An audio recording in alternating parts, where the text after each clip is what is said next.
The Tao of Self-Confidence, episode 449. Welcome to the Tao of Self-Confidence, where I share stories of amazing women who have discovered their inner journey to self-confidence.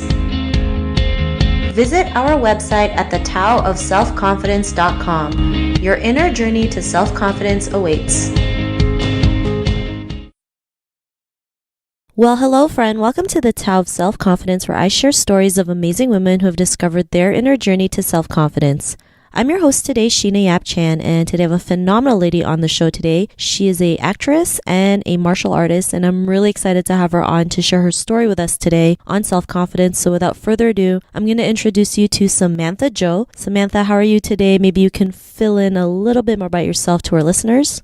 Hi. Oh, I'm good. Thank you. And thank you for having me. Yeah, no, I'm an actress, martial artist, former stunt woman, and I'm just living life to the fullest and enjoying everything I've been doing. I feel extremely lucky. Awesome. Well, thanks for sharing that. And Samantha, what's your cultural background? My cultural background is my father is Chinese and my mother is French Canadian. So I grew up in kind of a multicultural household, and it's pretty neat. I've gotten to experience kind of the best of both worlds, and I feel really, really fortunate to have been able to have grown up with, getting to have the Chinese luxuries of going up for dim sum with all my relatives and going to lion dances. And I practiced wushu growing up, and I felt very in touch with my Chinese side. Other than the fact that I don't speak the language, which I did try, but I grew up in Barrie at the same time, so it wasn't exactly a popular language over there. But so that's my dad's side of the family. My mom's side of the family, French Canadian. Most of us lived around the Ontario, Canada area, so I just had a huge loving family, and both sides of the family really got along with each other too. So it wasn't uncommon for there to be my Chinese relatives and my Caucasian relatives all at Christmas dinner, and they all know each other. And it just felt like a very warm, multicultural, interesting family dinner all the time. Awesome. Well, thanks for sharing that. And Samantha, what would be your favorite self-confidence quote? My favorite self-confidence, there's so many out there, and I'm sure you've probably gotten this one before, but it's by Lao Tzu, and it is: because one believes in oneself, one doesn't try to convince others. Because one is content with oneself, one doesn't need others' approval. Because one accepts oneself, the whole world accepts him or her. Awesome. And I love that quote. It is a great quote. I mean, especially, growing up as women, especially like Asian women, we're so prone to what other people think of us, right? Sometimes we just have to let that notion go and just go out there and do what it is that we want to do, whether it's become an actress, martial artist, travel the world. You just got to go out there and live life. So thanks for sharing that great quote. And in your own words, how do you define self-confidence? It's so tricky. I mean, you'd want to be so eloquent with this because it is so important. But I did think long and hard because I received the question ahead of time. And I think for me, it would be the ability to love and know yourself and what you stand for. And the way I see it is, if you can do that, it will never matter what another person thinks of you or how they judge your actions and opinions. And I do have a little story to go along with it because I don't know. For me, that is what makes sense. But in case other listeners don't quite understand, I know there have been many times in my life, and I'm sure all of ours, where a friend or a family member has warned that if we do or say something, other people might think we mean this or that. And a small example of that would be, oh my God, I know I've lived this one. I'm sure a lot of people have too. But if you choose to end a sentence with a period, the fear is that the recipient might think that you're being short with them just because you're ending a sentence in a period. But if you live by that phrase, I think if I truly love and know myself, I know that I never set out to hurt anyone or make passive-aggressive gestures, and I make a conscious effort every day to carry myself in a manner that makes people around me feel safe and loved. So in the instance of choosing to end my sentence with a period, I can kind of rest easy in knowing that it's just a period. And if somebody does take issue with it, they've distorted it into something it's not because of their own experiences and fears, separate from myself. And I know that I'm not perfect, but I know that I always mean well, and that's all I can do. And I'm good with that. So if I choose to use a period, that's fine. And that doesn't mean I'm being short with anyone or a bad person, even if other people might perceive that. Thanks for that great definition and story that you mentioned. I didn't even know that if you end a sentence with a period that people might get offended, to be honest. But it's amazing what, these little gestures can, affect a person. And like you mentioned, right, if you, do things knowingly that, you're trying to help someone out or you're doing it out of, good faith, then it's not going to be such a big deal. And, some people, they might have their own problems and, they might take it the wrong way because it might be something that is reflective of them, right? Yeah, exactly. And that's out of your control. You don't know what that person has lived. And as long as you're coming from a good place, I feel like you can't really do wrong. Even if you miss the mark and you don't end up helping, you tried in a way that made sense to you and how you would have appreciated it. And that's really all we can do. Nobody can enter the psyche of another person and fully understand everything that they need. But I feel like as long as we're making an effort every day, then that's all we can do. And we shouldn't beat ourselves up if we are unable to help a person. Yeah, I totally agree with that. So I really love that definition that you mentioned. And Samantha, what was your life like before your discovery of self-confidence? Oh man. So I told you about the ending a sentence with a period. Instead of just living my life, making a daily effort to make a positive impact on people, I felt like I almost lived with a fear of having a negative impact on people. Things like ending a sentence with a period, or if you just type the letter K. I know some people get all worried about like, oh, they just typed K, that must mean they're mad at me, or things like that. Like I would go through all these possibilities in my head of how people could perceive what I'm saying or doing and take offense to it. I was just so worried about hurting people's feelings or making them feel bad. And I know it's because we've all had instances in our own lives where we felt bad or somebody has said something to hurt our feelings. And I was just a really sensitive kid. And so it always had a deep impact on me. And I knew that I didn't want to do that to other people, but I took it a little too far and I just got scared to do things because I didn't want to hurt people. So before I really was able to accept myself and know that, I know and love myself. And so therefore, what other people think, it doesn't matter so much. As long as I'm happy with my decisions, I can sleep easy at night. But it was like a sort of fear. I do remember one instance. I was working and, I work in film. So there are lots of different departments and how you communicate with different departments. It matters to make a harmonious environment where everybody can get along and understand each other. So there was just this one miscommunication that I kept having with another department. And I wasn't meaning to come off in any way. I always, like I said, try to live life to make a positive impact on people.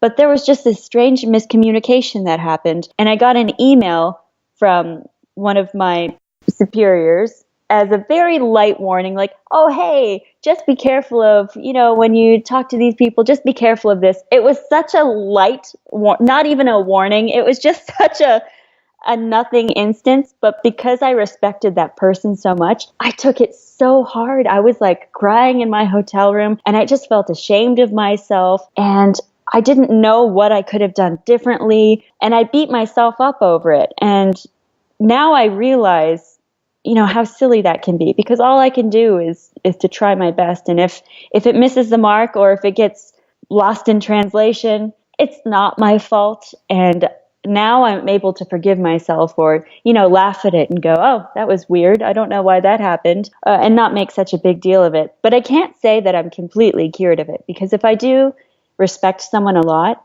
I still do really become affected by, the words that they choose around me or their opinions because I see that what that person stands for and their morals. And, I live to, I don't know. I do like to make certain people proud, I guess. So I don't think I'll ever be completely cured of it because there are certain people that I want to live up to their standard. I do want to, but I also need to accept when I'm unable to or when I can't. And so it's just finding a balance, I think, of the two. I don't think there's anything wrong with wanting to become your best self or have the best impact on people around you or make people proud, but you can't do it at the sacrifice of your own happiness.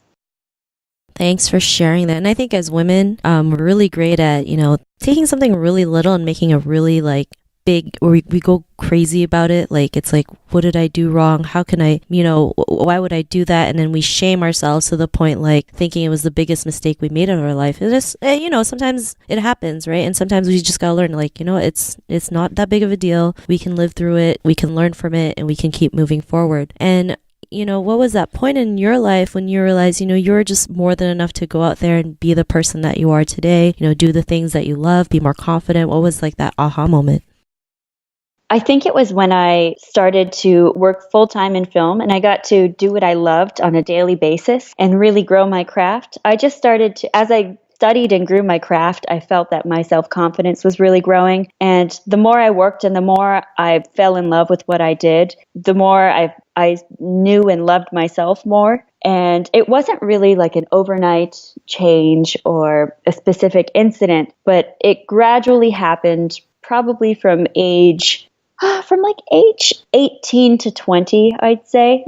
And it just puts your mind at ease, I guess. It's every decision that you make doesn't seem like the end of the world anymore. And life is just easier and happier that way. And I don't know. And everybody, I'm sure, needs to do something different to find that place. But if we can all get to a place where we can just love and accept ourselves, I think the world would be such a happier place. You don't put the pressure on other people anymore. You don't have these ridiculous expectations of people or yourself. It's a really great place. But I do find that for myself, doing what I love really let me grow that confidence.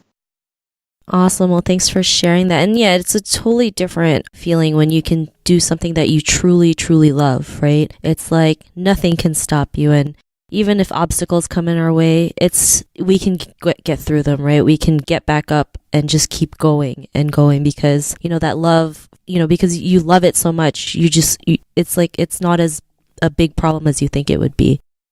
Exactly. And it's interesting because when I was doing what I loved, I felt like myself because it's like that's what my soul needed to fulfill itself. So, and I'm lucky that I get to do it as a career and I get to make my living from it. But even for those who don't make their living from their passion, I just find that doing it, whether it's, after you get home from work, reading because you just love reading and you love these stories, or writing or painting, or just community basketball after you get home from work. I just find that doing those little things that make your soul feel happier also grows your confidence, and you feel more like yourself. And the more you can get used to being in that state of mind, the feeling like yourself, the more you just learn to love and embrace everything about yourself and your life. And so I really encourage people to, at least once a day for however long, just do one thing that you love to do.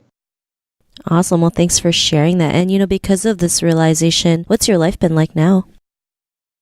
I know I can't complain. I really do love life, and I love my family, and I love what I do. I feel really fortunate that I've been able to get to this place.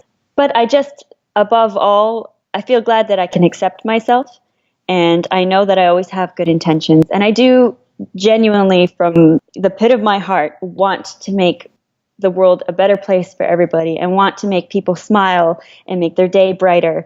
And because I know that is like my life's mission, my life's goal, however I might fumble along the way, it's okay. And I can forgive myself for that because I always come from a good place, I believe. So I sleep very well. I sleep a good 8 hours a night like a rock, and I'm very happy. Awesome. Well, thanks for sharing that. And, I think it shows that you are doing what you love and making an impact at the same time. I mean, I know you were recently just in the Wonder Woman movie, right? And just, having an Asian representation for big movies like that is, an inspiration on its own, just showing others what's possible.